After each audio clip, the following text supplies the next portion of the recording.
Work visa होगा ना, उसके वीज़े पे आप यहाँ पे देख सकते हो A1 लिखा रहेगा। ठीक है, ये चीज़ हमेशा ध्यान देना, वीज़े पे A1 लिखा रहेगा तो समझ लेना कि ये ओरिजिनल वीज़ा है। ठीक है, इसी प्रकार का आपका वीज़ा रहेगा। ऐसा वीज़ा यदि आपके पास है तो समझ लो आपके पास वर्क वीज़ा है। इसका जो टाइम होता है वैलिडिटी वो 2 साल का होता है। तो दोस्तों, क्या आप भी ओमान आने का सोच रहे हो और आप ये जानना चाहते हो कि इंडियंस के लिए ओमान में वीज़ा प्रोसेसिंग टाइम क्या है और इसमें कितना समय लगता है, तो ये वीडियो आपके। आज हम इस वीडियो में बात करेंगे इंडियंस के लिए ओमान में वीज़ा प्रोसेसिंग टाइम क्या है और ओमान में कितने प्रकार के वीज़े होते हैं और आप अपना वीज़ा कैसे आसानी से प्राप्त कर सकते हो। और ज़रा हम आपको ओमान में आने के खर्चे के बारे में भी बता दें थोड़ा, तो आप सबके लिए सही हो जाएगा। देखो भाई, ओमान आने के लिए आपको जो मैक्सिमम सर्विस चार्ज है ना, किसी भी कंसल्टेंसी से ना 60,000 रुपया लगेगा, बस उससे 1 रुपया ज़्यादा नहीं लगेगा। उससे कम में हो जाएगा लेकिन उससे ज़्यादा नहीं लगेगा। तो ये नहीं कि 1 लाख 2 लाख रुपया देना, ऐसा नहीं है मेरे भाई। ठीक है, जितने भी अच्छे कंपनी होते हैं ना, सब 50-60 हज़ार में ही काम करेगा। आखिर तक मैं भी आया उतना में ही भाई। तो ओमान आने के लिए 1 लाख 2 लाख देने की ज़रूरत नहीं है। हाँ, मानता हूँ इसमें आप क्या करना, थोड़ा बहुत अपना तैयारी कर लेना ताकि आप इंग्लिश में इंटरव्यू दे सको, आपके लिए आसानी रहे, तो आपका अच्छा खासा पैसा इसमें बच जाएगा। नहीं तो भाई आपको 50,000 के बदले में आपको 1-1.5 लाख रुपया देना पड़ सकता है। तो ऐसा ना करें।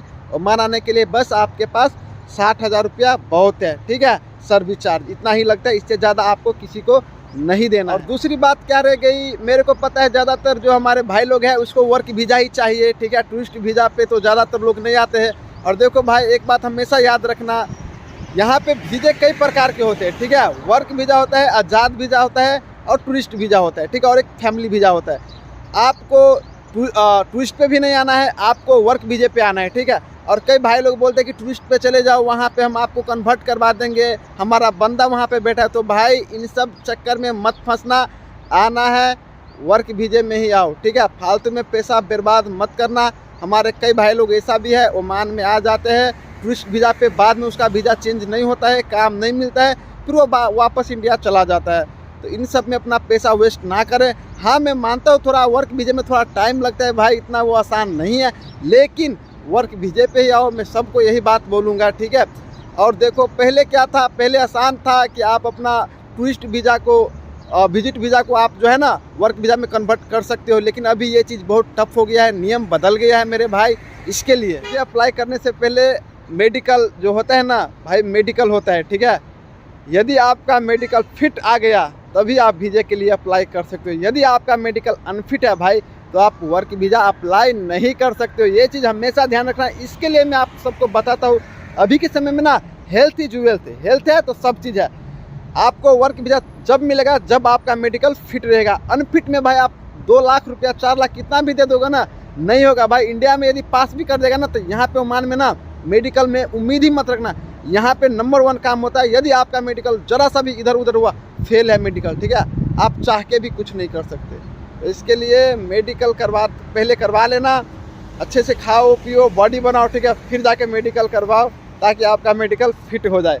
और हम सारे भाई लोगों को बोलते हैं, जितने भी भाई जा रहे हैं मेडिकल करवाने, सबका मेडिकल फिट हो। हम तो यही दुआ करते हैं भगवान। आप जो मेरे हाथ में देख रहे हो ना, यही है वर्क वीज़ा। देखो, जो वर्क वीज़ा होगा ना, उसके वीज़े पे आप यहाँ पे देख सकते हो A1 लिखा रहेगा। ठीक है, ये चीज़ हमेशा ध्यान देना, वीज़े पे A1 लिखा रहेगा तो समझ लेना कि ये ओरिजिनल वीज़ा है। ठीक है, इसी प्रकार का आपका वीज़ा रहेगा। ऐसा वीज़ा यदि आपके पास है तो समझ लो आपके पास वर्क वीज़ा है।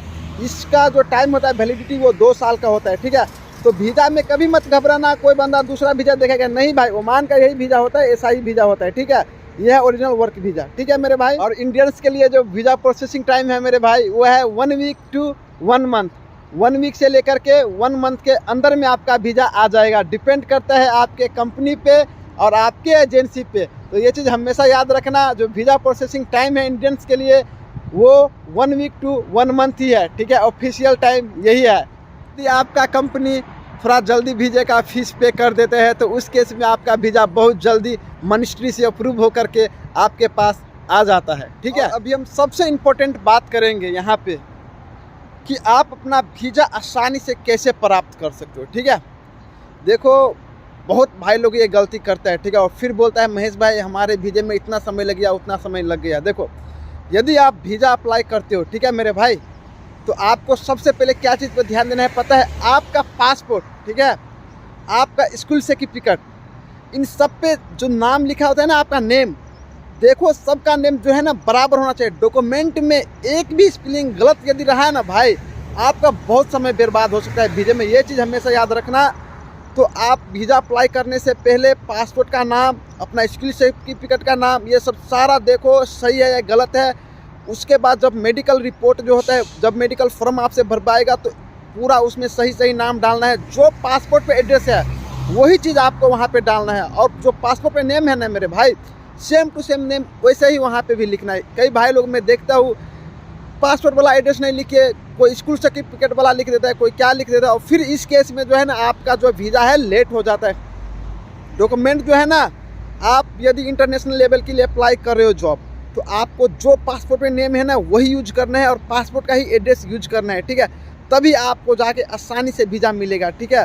खास करके मेडिकल पे ये चीज़ बहुत ध्यान देना है। पासपोर्ट नंबर, नाम, एड्रेस, ये चीज़ ना बहुत मायने करता है। एक भी स्पेलिंग इधर उधर हो जाएगा ना भाई, तो आपका बहुत समय बर्बाद हो जाएगा। इसके लिए मैं बता रहा हूँ कि ये चीज़ बहुत ध्यान देना है, तभी जाके आपका जो है आसानी से आपका जो है ना वीज़ा आपको मिल जाएगा। आज का जो हमारा वीडियो है यहीं पे हम आज ख़त्म कर रहे हैं, और आप सब कमेंट में मेरे को ज़रूर बताना मेरे भाई आपको कौन सा वीज़ा चाहिए, ठीक है। यदि आपको ये वीडियो अच्छा लगा होगा तो प्लीज़ वीडियो को लाइक करना ना भूले, कमेंट करना ना भूले, और चैनल को सब्सक्राइब कर ही लेना मेरे भाई।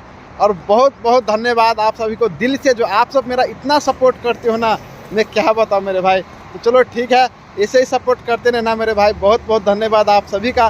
फिर मिलेंगे एक नई वीडियो में, तब तक के लिए ख्याल रखना। See you next video, have a good day.